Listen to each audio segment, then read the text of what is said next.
السلام علیکم۔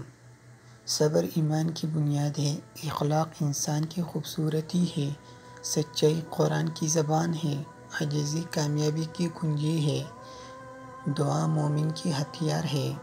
حضرت عثمان غنی رضی اللہ عنہ نے فرمایا، جس انسان کو سال بھر میں کوئی تکلیف کوئی رنج نہ پہنچائے تو وہ جان لے مجھ سے میرا رب ناراض ہو گیا۔ گھر کا سربراہ بنانا اتنا آسان نہیں۔ سربراہ کی حالت ٹرین کی اس کوشش کی طرح ہوتی ہے جو موسم چلتا ہے مگر اس کی سائے میں رہنے والی کہتے ہیں شور بہت کرتا ہے اور گرم بھی بہت جلد ہو جاتا ہے۔ جس گھر میں بڑوں سے مشورہ نہیں لے جاتا وہاں بعد میں وکیلوں سے مشورہ لے جاتی ہے۔ والدین اور درخت دونوں بوڑھی ہو جاتی ہے لیکن ان کی چھاؤ ہمیشہ گہری رہتی ہے۔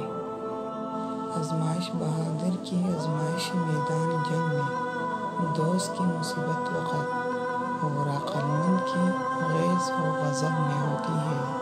جتنا زیادہ سوچو گی اتنا زیادہ اذیت میں رہو گی۔ یا تو اپنے آپ کو مضبوط کر لو یا مصروف کر لو۔ ساری عمر کسی کے ساتھ کتنا ہی اچھا کر لو لیکن کسی مجبوری میں کسی ایک بات پر ساتھ نہ دے سکو تو سارا اچھائیوں کو کنویں میں گر جاتی ہے۔ تعلق باقی نہیں رہے مگر احترام باقی رہنا چاہیے۔ یہ انسان کی معیار اور خاندانی ہونے کی دلیل ہوتی ہے۔ کبھی وقت ملے تو اپنے والدین کے چہرے کی طرف دیکھنا، آپ کو پتہ چلے گا کہ آپ کا مستقبل بناتے بناتے وہ خود کتنا ٹوٹ چکی ہے۔ بے وقوف سننے سے پہلے جواب دیتا ہے اور عقل مند سن کر سیکھتا ہے یا مسکرا دیتا ہے۔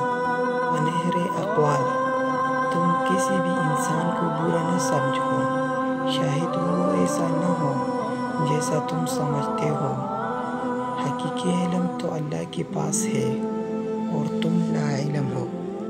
چاہے کتنا ہی بوڑھا ہو مگر گھر کا سب سے مضبوط ستون باپ ہی ہوتا ہے۔ اپنا غم ہر کسی کو مت بتائیے کیونکہ مرہم ہر گھر میں نہ ہو مگر نمک ہر گھر میں ضرور ہوتا ہے۔ لمبا دھاگا اور لمبی زبان ہمیشہ الجھ جاتی ہے، اس لیے دھاگا لپیٹ کر اور زبان سمیٹ کر رکھیں۔ تقدیر اسے کہتے ہیں جو انسان گھیر کر وہاں لے جاتی ہے جہاں وہ جانا نہیں چاہتا۔ لفظ زندہ رہتی ہے۔ کبھی بھی اپنی جسمانی طاقت اور دولت پر بھروسہ مت کرنا کیونکہ بیماری اور غربت آنے میں دیر نہیں لگتی۔ حضرت علی رضی اللہ